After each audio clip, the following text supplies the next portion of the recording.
This past weekend, I was invited to the PLL games here in Chicago. This was the PLL's first time back here in Chicago since 2019, and you could definitely tell the fans were ready to finally have something like this here in the Midwest for lacrosse. The PLL started the weekend off with lacrosse on a boat and street lacrosse, where not only did Lonzo Ball show up, but also Taco Fall, and it was great to see both of them enjoying learning lacrosse from Paul Rabel and even my boy Scotty. Fast forward to Friday for game one, we had the New York Atlas versus the Boston Cannons, where my guy Connor Schellenberger and the Atlas controlled and dominated most of the game, winning 17-11. After that, Scotty had to show off his arm and his QB capabilities, and yeah, I'll give it to him. He's got an arm. Next, we had the Water Dogs win big 16-11 and giving the Archers their third loss in a row to cap off day one of the PLL games. Day two was an absolute blast and packed with not just close, intense games, but also some naming of a few GOATs being segmented into Lacrosse Hall of Fame history.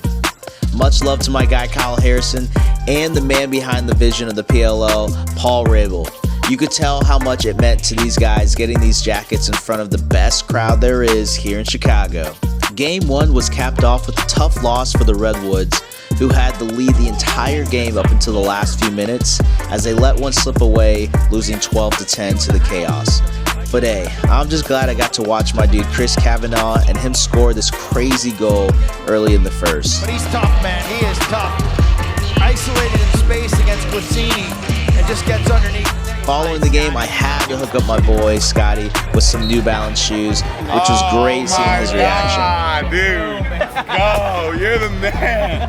And before game two, I got to see some of you guys take a few flicks, sign a few things, and just get reminded how amazing the lacrosse community and family is and support we all give each other.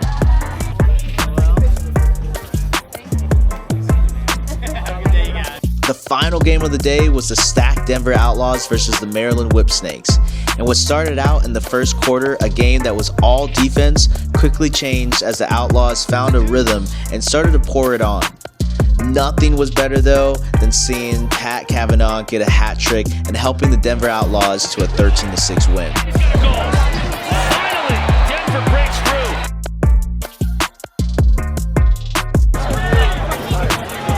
Jump shot. Scores!